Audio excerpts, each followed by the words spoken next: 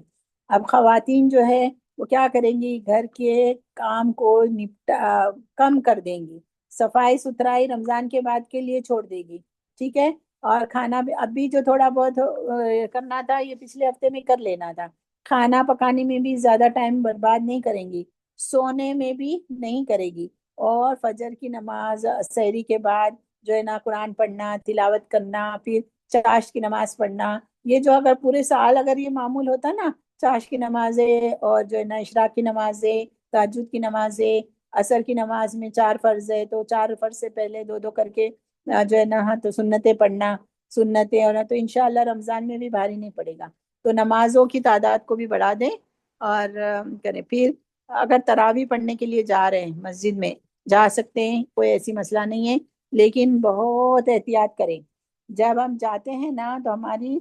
بہت ساری سہیلیاں بن جاتی ہے، تراویح مسجد میں جب نئی نئی سہیلیاں بن جاتی ہے اور اس کے ساتھ باتوں میں اور اس میں سارا وقت ہمارا بہت زیادہ ضائع ہوتا ہے، اور پھر ہماری نمازوں میں خشوع اور خضوع نہیں رہتا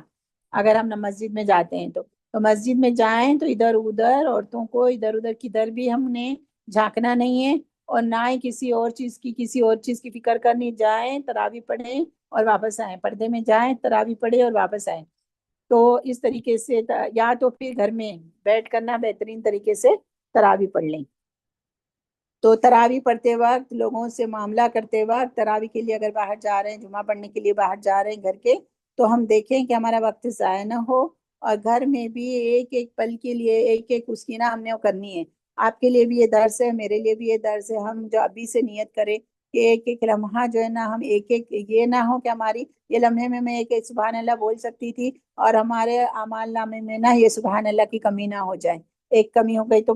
آپ کو پتا ہے کہ درخت لگتے ہیں، سبحان اللہ الحمدللہ اللہ اکبر پڑھ کے ہم درخت لگاتے ہیں، 100 دفعہ کسی نے سبحان اللہ کی تسبیح پڑھ لی تو جنت میں گھر بن جاتا ہے، یہ حدیثوں کے مفہوم ہے۔ تو ہم نے کوئی بھی یعنی کوئی مشکل بھی نہیں ہے نا، چلتے پھرتے روزہ رکھ کر بھی ہم سبحان اللہ الحمدللہ استغفر اللہ یہ ساری کرنی ہے ہمیں انشاءاللہ۔ تو یہ ہم نے رمضان میں ہمیں ایز اے خواتین گھر میں رہ کر، زیادہ سے زیادہ گھر میں رہ کر سب کی، دوسروں کی بھی عبادت کا خیال کرنا ہے، گھر والوں کو بھی، اور اپنا بھی حال صحیح کرنا ہے، اچھے کپڑے صحیح اچھے سے پاک صاف کپڑے پہن کے عبادتیں کریں، اور کم سے کم افطاری کا وہ کریں، جھنجھٹ کریں، کچن میں زیادہ کام نہیں، ٹائم نہ لگائیں، اس طریقے سے ہم نے کرنا ہے۔ اب جو ہے نا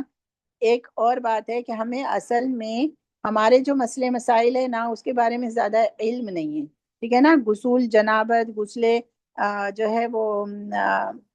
حیض، حیض کا غسول، وہ سب ہمیں نا اس کے بارے میں کچھ ہے نہیں، تو ہم ابھی PDF کھول کر ہی نا تو ہم اس کو دیکھ لیتے ہیں کہ جو پھر آپ کے پاس ہم سوال کریں گے انشاءاللہ۔ تو ہم اس کو دیکھتے ہیں کہ اس میں ہمیں کیا بتایا جاتا ہے، ٹھیک ہے، اس میں ہمیں کیا سکھایا جاتا ہے۔ اب دیکھیں اس میں کیا ہے، عورتیں ہمارے معاشرے کا آدھا حصہ ہیں، تو جس طرح اسلام مردوں کے مسائل کو بیان کرتا ہے ویسے ہی عورتوں کے تخصیصی یعنی خاص مسائل کو بہت ہی کلیئرلی بیان کرتا ہے، تاکہ وہ اپنے روزے، نماز اور دیگر عبادات کو سمجھ کر اس پیریڈ میں بھی اپنی زندگی کی زندگی کو کتاب و سنت کے مطابق بنا سکے، اور حرام چیزوں سے خود کو بچا سکے، کیونکہ اللہ کے یہاں کامیابی پانے کے لیے یہ ضروری ہے کہ آپ اللہ کے دین کو صحیح طور پر جانیں اور سمجھیں۔ حیض و نفاس کا خون اللہ کا نظام ہے، سسٹم ہے، اس کو نا برا نہیں سمجھیں کہ یہ کیوں ہوا۔ اسلام عورت کو عزت و احترام سے دیکھتا ہے اور ان کی عزت و آبرو کا محافظ ہے، اور حیض کے ایام میں بھی ان کے ساتھ رہن سہن، کھانے پینے میں کوئی الگ طرح کا برتاؤ کرنا اسلام نہیں سکھاتا ہے، اور نہ ہی یہ کوئی شرمندگی کی چیز ہے، اور نہ ہی یہ بوجھ ہے نہ ہی کوئی منحوسیت ہے۔ آج کے دور میں بھی جو ہے نا اسلام کے علاوہ دوسری قوموں میں جو ہے نا جس عورت کو پیریڈ آتا ہے اس کو وہ لوگ بستر اس کا الگ رکھتے ہیں، عام جو گھر والے سوتے ہیں وہاں نہیں سونے دیتے ہیں، باہر جو ہے نا برآمدے میں یا اگر ایک ہی کمرہ ہے تو کسی کونے میں کھانا ان کو باہر دے دیتے ہیں۔ یہ میرے گھر میں ایک میڈ ہے نا، وہ ایک دن کے لیے گئی تھی، کچھ کام ضروری تھا تو اپنے چچا کے گھر پہ، پھر آ کر نا اس نے رونا شروع کر دیا، بولتی میں بھول گئی تھی، میں پیریڈ میں تھی اور میں چلی گئی۔ آنٹی آپ کے ادھر تو دیکھیں ہم کچن میں کام کرتے ہیں، ہم سب کچھ کرتے ہیں، تو آپ لوگ ہمیں کچھ نہیں بولتے ہیں۔ وہاں پر میں گئی تھی تو مجھے نا روم کے باہر جو ہے نا مجھے بستر دے دیا، کمبل دے دیا اور کھانا بھی ادھر ہی ڈال دیا۔ کہتی میں نے کھایا نہیں، تھیلی میں بھر کر میں لے کر آئے، آتے ہوئے ایک رات رکی تھی تو بلکہ صبح میں لے کر آئی ہوں اور میں راستے میں وہ کھانا پھینک کر آئی ہوں۔ اور ہے نا جو اس کو کمبل دیا تھا، سردیاں تھی تب تو کمبل دیا تھا، تو بولے ابھی اس کمبل کو ہم استعمال نہیں کریں گے، تو ہے نا جاتی ہے تو جاتے جاتے پھینک دے، تو کہتی میں تو لے کر آئی۔ میں نے بولا ہاں بس کوئی بات نہیں، تو ادھر اس کو مشین میں دھو ڈال اور تو تیرا استعمال کر اس کو، ہم لوگ ایسا کچھ نہیں کرتے۔ آج کے دور میں بھی یہ چیزیں ہیں، اسلام نے عورتوں کو اس چیز سے منع نہیں کیا، ٹھیک ہے نا، کہ اسلام عورت کو عزت و احترام سے دیکھتا ہے، اور اس کے یہ ایام کے حیض کے ایام کے دنوں میں بھی اس کو کوئی ناپاک یا ایسے اچھوت نہیں بناتا۔ عورت کو حیض کا آنا یہ اس کی تندرستی کی علامت ہے، یہ دیکھ لو سن لو، کیونکہ اللہ نے اسے پیدا ہی ایسے کیا گیا ہے، اور نہ ہی اللہ کے نظام میں عورت کو کوئی شکایت کرنی چاہیے، اسے بوجھ اور عذاب نہیں سمجھنا۔ ہم کہتے ہیں نا حوا علیہ السلام نے جو ہے نا آدم علیہ السلام کو بہکایا تھا، اس میں ساتھ دیا تھا، تو عورتوں کے لیے نا یہ عذاب ہے، یہ پیریڈز کا، یہ غلط بات ہے، یہ ایسی بات کوئی نہیں ہے، یہ کوئی شکایت نہیں ہمیں کرنی چاہیے کہ کوئی یہ عذاب ہے، اور اس کو بوجھ بھی نہیں سمجھنا چاہیے، بلکہ اسے اللہ کا نظام سمجھ کر اس پہ صبر سے راضی رہنا چاہیے۔ نبی صلی اللہ علیہ وسلم عائشہ رضی اللہ عنہا کے پاس مقام صرف پہ آئے، یہ جب حج پہ گئے تھے رسول اللہ صلی اللہ علیہ وسلم، اس وقت حضرت عائشہ کو جو ہے نا وہ حیض آیا تھا، تو آنے لگا تھا، ابھی وہ نکلے تھے راستے میں، ایک صرف نام تھا، تو وہ رونے لگی۔ رونے کی وجہ یہ تھی کہ وہ مدینہ سے سفر کر کے نبی صلی اللہ علیہ وسلم ساتھ ایک عظیم عبادت حج و عمرہ کا شرف حاصل کرنا چاہتی تھی، لیکن جب انہیں حیض آ گیا تو وہ اسی غم میں رونے لگی۔ نبی صلی اللہ علیہ وسلم نے پوچھا کیا معاملہ ہے؟ حیض کی وجہ سے نہیں روئی، لیکن ان کا سفر اور ان کا عمرہ، تو انہوں نے کہا عائشہ کیا تمہیں خون کیا معاملہ ہے؟ عائشہ کیا تمہیں خون آ گیا ہے؟ تو انہوں نے کہا ہاں اللہ کے نبی صلی اللہ علیہ وسلم فرمایا کہ اس میں رونے کی کیا ضرورت ہے،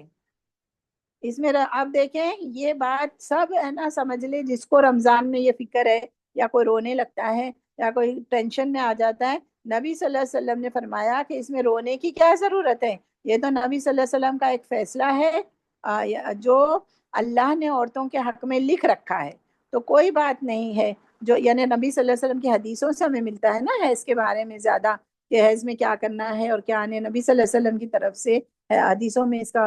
ڈیٹیل آتی ہے، ویسے قرآن میں بھی ہے،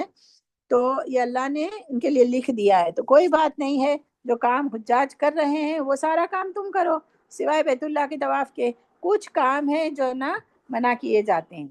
ٹھیک ہے۔ ہمارے معاشرے میں یہ عورتوں کی بہت بڑی کمزوری ہے کہ وہ خود اپنے مسائل کے بارے میں علم نہیں رکھتی، جبکہ علماء لکھتے ہیں کہ شخصی طور پر اگر عورت کو حیض و نفاس کو سیکھنا جاننا اور اس کے حلال و حرام کا علم حاصل کرنا اور جاننا، یہ وجوب کے درجے میں واجب ہو جاتا ہے، وجوب کے درجے میں آتا ہے، جس بچی کو بھی جب حیض آتے ہیں تو ان کے اوپر واجب ہے کہ وہ سارا علم حاصل کرے، کہ وہ ان باتوں کا علم سیکھے، بلکہ شوہروں کے اوپر بھی لازم ہے کہ وہ اس طرح کا علم رکھیں تاکہ وہ اپنی بیویوں کو سکھائیں،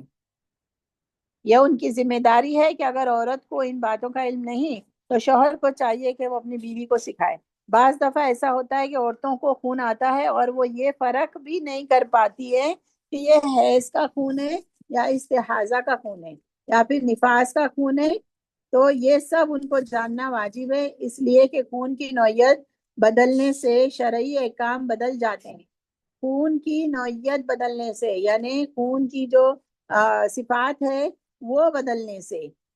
شرعی احکام بدل جاتے ہیں، اور اگر ان باتوں میں کوئی مسئلہ پیش آتا ہے تو علماء سے سوال کرنا، پوچھ کر کے عمل کرنا ضروری ہو جاتا ہے۔ اسی طور پر خواتین کو 3 طرح کے خون کا سامنا کرنا پڑتا ہے۔ خواتین کے خون کی 3 قسمیں ہیں۔ ایک ہے حیض کا خون، یہ وہ خون ہے جو بالغ عورت کو ہر مہینے جاری ہوتا ہے۔ استحاضہ کا خون، یہ خون عورت کو بیماری کی بنیاد پہ مسلسل جاری ہوتا ہے، اور یہ بہت زیادہ جاری ہوتا ہے، ٹھیک ہے نا، یعنی بہت لمبے ٹائم تک جو ہے نا جاری رہتا ہے استحاضہ کا خون۔ نفاس کا خون، یہ خون عورت کو بچہ جننے کی بنیاد سے جاری رہتا ہے، ٹھیک ہے۔ شیخ حسین رحمہ اللہ فرماتے ہیں مسائل کا علم حاصل کرنے کا اصول اور قاعدہ یہ ہے کہ ہمارے مسائل کی اصل بنیاد قرآن مجید اور نبی کریم صلی اللہ علیہ وسلم کی حدیث صحیحہ سے یہ اصل ہے، اور انہی کے اوپر حرام حلال کے مسئلے بھی مبنی ہوتے ہیں۔ ان کے نس اور نس یعنی کہ دلیل، اور ان کی جو حدیث سے ثابت ہے کہ نہیں وہ جاننا کے خلاف کوئی بھی مسئلہ اختیار نہیں کیا جا سکتا۔ دوسری بات یہ ہے کہ جب ہم کسی مسئلے کو دلیل کی روشنی میں سمجھتے ہیں تو ہمیں قلبی دلی طور پہ اطمینان، سکون اور راحت محسوس ہوتی ہے۔ ایسا کرنے سے انسان بری الذمہ بھی ہو جاتا ہے۔ تو کبھی بھی مسئلے مسائل اگر جانے، کوئی حدیثیں جانے، تو اس کی دلیل ضرور ہے۔ اگر کسی عورت نے اپنے کسی مسئلے میں کسی معتبر عالم سے اپنا مسئلہ پوچھا، معتبر عالم، ٹھیک ہے نا، جس کے اوپر اعتبار کیا جائے، ہر ایک عالم سے نہیں، اور اس عالم نے اسے کتاب و سنت کا حوالہ دے کر مسئلہ بتا دیا اور وہ عورت اس پہ عمل کرنے لگی، تو اگر اس میں کوئی خطا کا پہلو ہے تو بھی اس عورت پر کوئی بوجھ، کوئی گناہ نہیں ہوگا، اس لیے کہ اس نے اپنی طاقت بھر اس مسئلے کو پوچھا اور جانکاری حاصل کی۔ تو جانکاری حاصل کر لینا ضروری ہے۔ اگر کوئی فتویٰ کتاب و سنت کی دلیل کے مطابق ہیں تو اس پر عمل کیا جائے گا، اور اگر وہ کتاب و سنت کی دلیل کے خلاف ہے تو خود کو وہ دلیل کا تو وہ فتویٰ جو ہے نا وہ دلیل کا محتاج ہے۔ قرآن ہمیں اس کا ایک اصول سکھاتا ہے، اگر تم کسی مسئلے میں اختلاف کر بیٹھو تو اسے اللہ اور اس کے رسول کی طرف لوٹا دو، اگر تم اللہ پر اور قیامت کے دن پہ ایمان رکھتے ہو تو یہی احسان ہے، اور بار بار انجام یہ طریقہ بہتر ہے۔ حیض کا معنی و مفہوم، کسی چیز کا جاری ہونا یا بہنا، اور کہا جاتا ہے کہ عورت حیض سے ہو گئی۔ شریعت میں حیض کہتے ہیں کہ بغیر کسی سبب کے ایک عورت کو اس کی طبیعت کی بنیاد پہ ایک خاص طور پہ خون کا جاری ہونا، جو کسی مرض کی بنا پہ، کسی زخم کی بنا پر، یا کسی چوٹ کی بنا پر، یا پھر حمل وغیرہ کے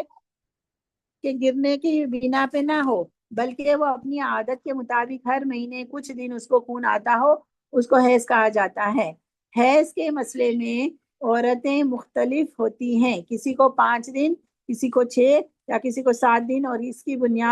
بنیاد پہ عورتیں اچھی طرح سے اس مسئلے میں سمجھ جاتی ہیں کہ ماہانہ طور پہ ان کے خون کی عادت کیا ہے۔ جب کسی بچی کو حیض آنا شروع ہو جائے تو اس کا معنی یہ ہے کہ وہ بچی اب بالغ ہو گئی، اور اب حیض کے بنا پہ نماز اور روزہ یا اسلام کے دوسرے فرائض اس بچی پر واجب ہو گئے ہیں۔ اب اس کا چھوڑنا اس کے لیے قطعاً جائز نہیں۔ حیض کی حکمت جو اللہ نے رکھی ہے وہ یہ ہے کہ ایک عورت کو جب حمل ٹھہرتا تو یہی خون اس بچے کی خوراک بنتی ہے۔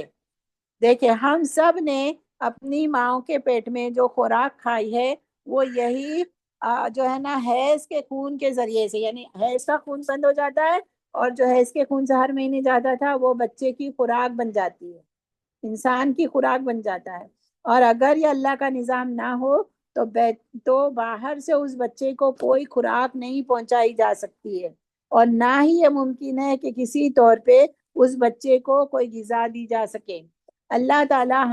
حمل ٹھہرنے کے بعد اس خون کی پیداوار کو بچے کی طرف جاری کر دیتا ہے، اسی خون کی بنیاد پہ اسی سے غذا پا کر کے ماں کے پیٹ میں وہ بچہ تندرست اور توانا ہوتا ہے۔ اللہ تعالیٰ ماں کی ناف سے اس بچے کو اس طرح جوڑ دیتا ہے کہ اس خون کے ذریعے سے بچے کو طاقت پہنچاتا ہے، اور پھر اسی کے ذریعے سے اللہ ایک خوبصورت بچے یا ایک خوبصورت بچی کو پیدا کرتا ہے۔ سبحان اللہ۔ اسی لیے جب ایک عورت حمل سے ہوتی ہے تو اس کا حیض کا خون آنا بند ہو جاتا ہے، اور وہی خون ولادت کے بعد اللہ دودھ کی شکل میں تبدیل کر دیتا ہے۔ پھر ولادت کے بعد جو ہے نا جو وہ خون ہے وہ دودھ کی شکل میں، بعض عورتوں کا ایسا ہوتا ہے جب تک بچے کو دودھ پلا دی تب تک ماہواری نہیں آتی ہے، بعض عورتوں کا ایسا ہی ہوتا ہے، پھر مہینہ نہیں آتا ہے پھر حمل سے بھی ٹھہر جاتی ہیں، تو یہ دودھ بھی جو ہے نا وہ اسی سے بنتا ہے، اور بچے کو جو ہے نا ماں کے پیٹ میں باہر آنے کے بعد دودھ بھی، اور ماں کے پیٹ میں بھی غذا ملتی ہے۔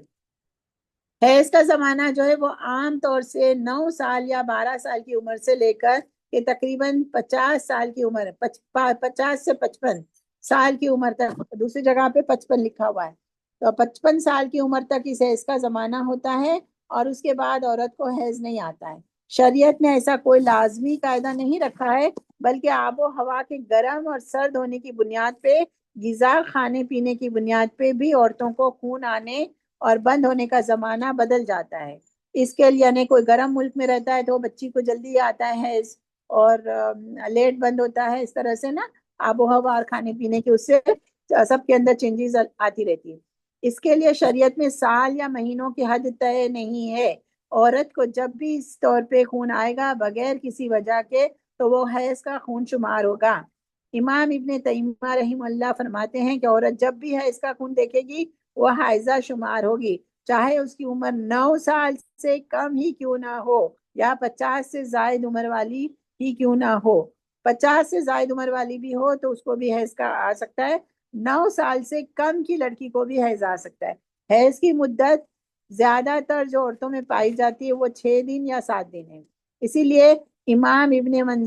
منذر رحمہ اللہ کہتے ہیں کہ حیض عورت کے لیے کم سے کم اور زیادہ سے زیادہ مدت طے نہیں ہے، حائضہ عورت کے لیے، یعنی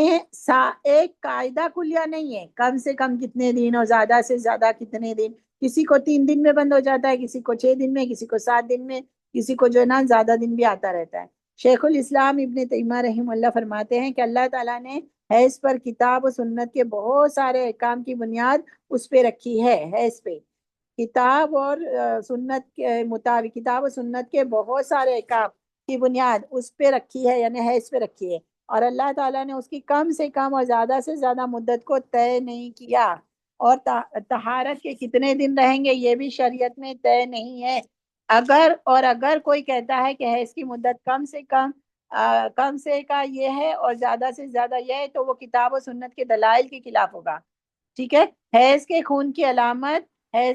علامت یہ ہے کہ وہ کالا۔ اب حیض کی خون کی پہچان، حیض کی استحاضہ کی ہمیں خون کی پہچان معلوم ہونی چاہیے۔ حیض کے خون کی علامت یہ ہے کہ وہ کالا مائل بلیکش ریڈ ہوتا ہے، جس سے عورتیں پہچان لیتی ہے کہ یہ حیض کا خون ہے۔ اور دوسری چیز یہ ہے کہ حیض کا خون موٹا ہوتا ہے، یعنی گاڑھا ہوتا ہے، اور گلیز ہوتا ہے، یعنی موٹا، گلیز کا مطلب ہے کہ گاڑھا گاڑھا ہوتا ہے، اور بیماری کا خون پتلا ہوتا ہے اور سرخی مائل ریڈش کا ہوتا ہے، ٹھیک ہے نا، جو استحاضہ ہوتا ہے۔ تو یہ حیض کے خون کی پہچان یاد رکھنا ہے۔ حیض کے خون میں بدبو ہوتی ہے، اور حیض کا خون نکلنے کا جو طریقہ ہے وہ یہ کہ کمر میں درد اور پیٹ میں درد شروع ہونے سے حیض کا خون جاری ہوتا ہے۔ استحاضہ یعنی بیماری کا خون ہوتا ہے، اس میں بدبو نہیں پائی جاتی ہے۔ جیسے حیض کی عدت ایک عورت کو 6 یا 7 دن ہے، لیکن وہ کبھی کم یا زیادہ بھی ہو جاتا ہے، اور ایسا بھی ہوتا ہے کہ کسی عورت کو حیض کا خون مہینے کے شروع میں آتا ہے اور وہ ہوتے ہوتے آگے بڑھتا جاتا ہے، اور مہینے کے بیچ میں یا آخر میں آنے لگتا ہے، یعنی چینجز بھی آتے جاتے ہیں۔ اس میں شریعت کا قاعدہ یہ ہے کہ جب بھی وہ خون دیکھے گی تو وہ حائضہ شمار ہوگی، کنسیڈر کرے گی اپنے آپ کو۔ جب خون دیکھے گی تو وہ سمجھ جائے گی کہ حیض کا خون ہے، چاہے وہ شروع کا حصہ ہو، آخر کا ہو، یا بیچ کا حصہ ہو۔ اور جب بھی وہ اس سے پاک ہوگی، اپنے آپ کو طاہر سمجھے گی، وہ شروع کا حصہ ہو، آخر کا حصہ ہو، یا بیچ کا حصہ ہو، یا کسی طرح سے جو اس کی عدت رہی ہے، اور اس عدت کے مطابق وہ 1 دن یا 2 دن پہلے بھی اگر صاف ہو جاتی ہے تو وہ اس کو حیض کا پیریڈ ہی شمار کرے گی، اس لیے کہ اس کے حیض کی پچھلی یعنی ہماری جو پچھلی عادت دیکھنا ہے، عدت نے عادت ہے، ٹھیک ہے نا، عادت اس کی عادت دیکھنا ہے کہ اس کی عادت پر 1 2 دن زیادہ ہو جائے یا 1 2 دن کم ہو جائے تو عورتیں یہ اچھی طرح سمجھ لیتی ہیں کہ اس کا کوئی اعتبار نہیں، کم ہو جائے تو 7 دن تک انتظار کر لینا ہے، اگر ہماری عادت ایسی ہے 7 دن کی تو پھر شیخ الاسلام امام ابن تیمیہ رحمہ اللہ کا وضاحت کے ساتھ کہتے ہیں کہ اس معاملے میں اصل یہ ہے کہ جب بھی عورت کے رحم سے خون جاری ہوگا وہ حیض کا خون شمار ہوگا، یہاں تک کہ اس پر کوئی دلیل ہو کہ وہ بیماری کا خون ہے۔ اب یہ ہم یہ نہیں، جب انہوں نے کہہ دیا کہ کوئی ہے نا ہاں دن یا طے نہیں ہے، تو جب بھی خون جاری ہوتا ہے تو ہم نے کیا کرنا ہے کہ وہ حیض کا خون ہوگا شمار، یہاں تک کہ اس پر کوئی دلیل ہو کہ وہ بیماری کا خون ہے۔ دلیل ہے وہ کیسے پتا چلے گا ہمیں؟ کہ اگر حیض کا خون کے بند ہونے کے بعد بھی وہ کسی زردی مائل کسی چیز کو جیسے پیپ یا مٹیالہ پانی دیکھتی ہے تو اس کا کیا حکم ہوگا؟ علماء نے ذکر کیا کہ جیسے زخم سے پانی بہتا ہے اور وہ مٹیالے رنگ کا ہو، اگر آپ اس چیز کو حیض کی مدت میں دیکھتی ہیں، یعنی اگر عورت کا حیض 6 دن یا 7 دن کا ہے تو جاتے جاتے وہ کم ہو جاتا ہے نا، تو پھر وہ اس کا شکل بھی اور اس کا کلر بھی چینج ہوتا ہے، تو اگر مدت میں ہے اور اس کی مدت میں وہ چیز دکھائی دی، یعنی 5 دن پہ خون بند ہو گیا اور وہ اس کے بعد پیلا یا کالا پانی دیکھتی ہے تو وہ حیض ہی شمار ہوگا، ہم اس کے لیے حیض کے احکام کو ہی مانیں گے۔ حیض کے احکام کیا ہے؟ یعنی کہ نماز نہیں پڑھنا، ٹھیک ہے نا، اور ہم استری نہیں کرنا، اور اگر عورت پاک ہو گئی، اس کی حیض کی مدت ختم ہو گئی، پاک ہو گئی اور طہارت اور پاکی کے بعد پھر اس نے 2 یا 4 دن بعد زردی مائل پانی دیکھا تو وہ حیض شمار نہیں ہوگا، ٹھیک ہے، وہ حیض نہیں شمار ہوگا۔ پاک ہو گئی، 7 دن سے اس کی عادت، 7 دن کے بعد وہ پاک ہو گئی، اس کے بعد اس نے پاکی حاصل کر لی، نہا دھو لیا، اس نے 2 یا 4 دن بعد زردی مائل، پورا خون نہیں، بلیکش نہیں، زردی مائل پانی دیکھا تو وہ حیض نہیں شمار ہوگا۔ یعنی اگر وہ مٹیالہ پانی یا پیلا پانی حیض کے دنوں میں، یعنی جو آپ کے حیض کی عادت ہے اس میں دکھتا ہے تو وہ حیض ہی کنسیڈر کیا جائے گا، اور اگر آپ کے حیض کے دن پورے ہو چکے ہیں اس کے بعد اگر مٹیالہ یا پیلا پانی دکھتا ہے تو وہ حیض کنسیڈر نہیں ہوگا۔ عورت کا حیض اگر رک رک کر آئے،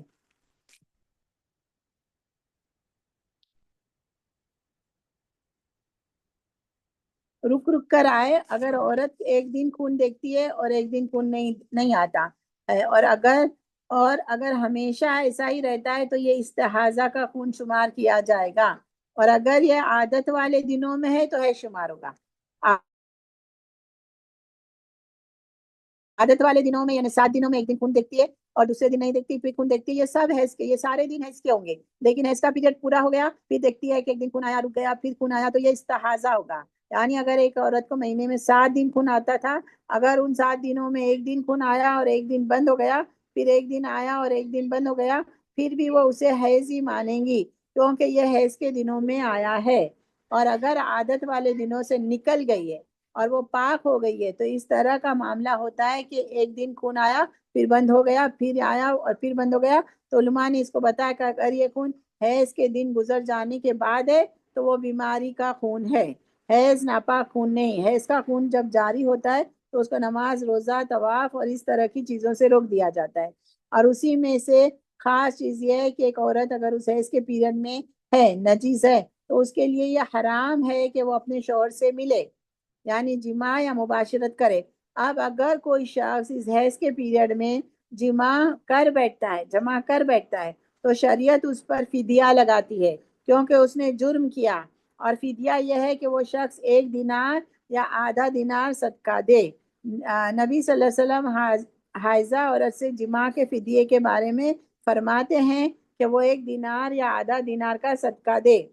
یہ سنن ابی داؤد کی حدیث میں۔ دینار اصل میں جو ہے نا وہ سونے کا ہوتا ہے، بحرینی دینار نہ سمجھے، ٹھیک ہے نا، کہ نصف دینار، آدھا دینار بحرینی یا کویتی دینار، وہ نہیں، دینار سونے کا ہوتا تھا رسول اللہ صلی اللہ علیہ وسلم کے زمانے میں، تو 1 دینار اس کا جو وزن ہوتا ہے وہ 4 گرام 4.25 گرام ہوتا ہے، ٹھیک ہے نا،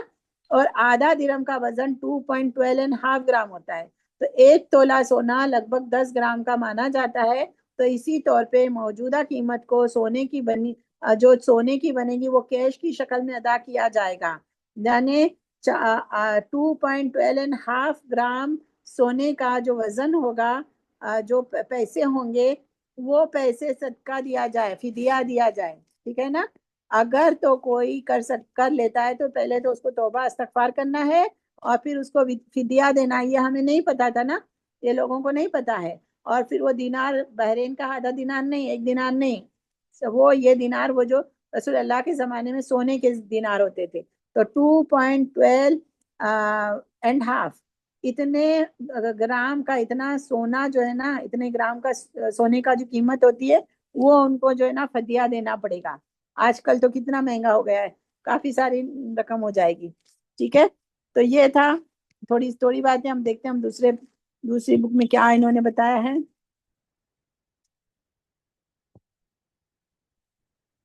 اللہ تعالیٰ نے دین میں بہت آسانیاں رکھی، اور کوئی ایسی چیز انسانی طبیعت، انسانی مزاج، انسان کی طاقت کے باہر ہو تو ایسی چیز کا اللہ نے کسی کو مکلف نہیں کیا۔ اللہ نے جو قانون بنائے وہ ہم سب کے لیے عافیت اور رحمت ہے، اس سے بہتر نظام اور یعنی حیض میں اگر کرتے ہیں نا تو نقصان ہوتا ہے انٹرکورس، تو اللہ تعالیٰ نے سارے قانون کیوں بنائے؟ ہماری اچھے کے لیے، ہماری مصلحت کے لیے، ہمارے فائدے کے لیے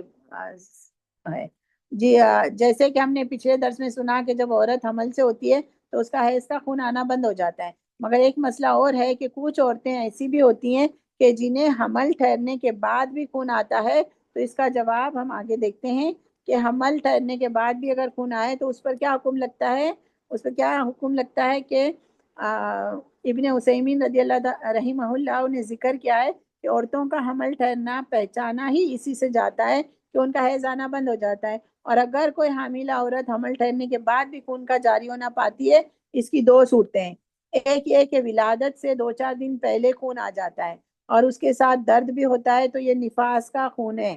اور اگر بہت پہلے جیسے 2 3 4 5 6 مہینے میں خون آتا ہے، دوسرے تیسرے مہینے چوتھے مہینے میں بھی خون تھوڑا تھوڑا آتا ہے جس میں درد نہیں ہے، یوں ہی خون جاری ہوتا ہے، تو یہ نفاس نہیں بلکہ استحاضہ کا خون ہے۔ اور جمہور تابعین کا یہی موقف ہے کہ اگر حمل کے دوران عورت کو خون آتا ہے تو وہ استحاضہ کا خون ہے، حیض کا خون نہیں ہے، اور عورت اس استحاضہ کی حالت میں نماز پڑھے گی۔ حاملہ عورت کو اگر خون آ رہا ہے تو اس حالت میں اسے جمع بھی کیا جا سکتا ہے اور طلاق دی جا سکتی ہے، اور حاملہ عورت کو اگر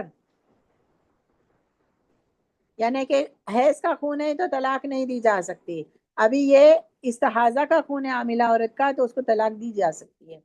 تو اگر اس کو طلاق دی گئی ہے تو اس کی عدت اس کی ڈیلیوری ہونے تک ہی ہوگی۔ مثلاً اگر کسی عورت کو اس کے شوہر نے حالت حمل میں طلاق دی اور وہ عورت کو طلاق کے 4-5 دن بعد ہی بچہ پیدا ہو گیا تو اس کی عدت ختم ہو جائے گی، اس لیے کہ اس عورت کی عدت بچہ پیدا ہونے تک کی تھی، اب بچہ پیدا ہو گیا تو عدت بھی ختم ہو گئی۔ حائضہ عورت اور نماز کا مسئلہ، عورت کو حیض آ جانے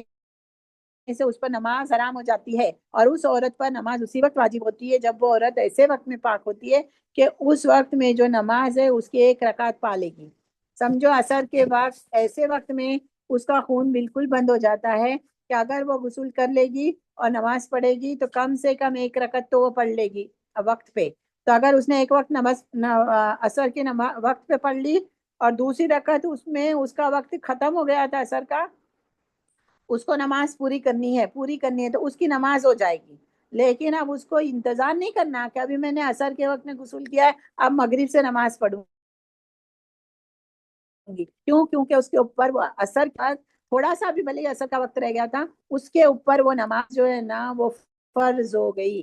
یعنی ایک حائضہ عورت پاک ہوئی اور اب اتنا وقت ہے کہ وہ 1 رکعت اس وقت کی نماز کی پا سکتی ہے، تو اس کو 1 رکعت بھی ادا کرنا واجب ہو جائے گا۔ 1 رکعت مطلب 1 رکعت نہیں پڑھنا ہے، 1 رکعت پڑھے یعنی نماز پوری پڑھے، 1 رکعت ہی اس کی وقت پر ہوئی ہے تو لیکن اس کی پوری ہو جائے گی اور نماز واجب ہے۔ نماز کا وقت ہو گیا اور 1 رکعت پڑھنے کے وقت پا لیا اور پھر حیض آ گیا تو جب وہ پاک ہوگی تو اس نماز کی قضا پڑھنا واجب ہے۔ اس خون رک گیا تھا اور جو اس نے نماز پڑھی وقت آ گیا، حیض آ گیا، تو جب وہ پاک ہوگی 1 رکعت نماز پڑھ لی اس نے تو پاک ہوگی تو پھر قضا کرے گی، ٹھیک ہے۔ اور اسی طرح جب وہ عورت حیض سے پاک ہو رہی ہے اور 1 رکعت بھی اس کو مل سکتی ہے تو اس نماز کو پڑھنا واجب ہو جائے گا۔ ایک عورت کو سورج غروب ہونے کے بعد حیض آیا، 1 رکعت کا وقت گزر گیا ہے، تو اس پر واجب ہوگا کہ جب وہ پاک ہو تو اس نماز کی قضا دے، کیونکہ حیضہ ہونے سے پہلے اس نے 1 رکعت کا وقت پا لیا تھا۔ اب اس نے نماز نہیں پڑھی لیکن 1 رکعت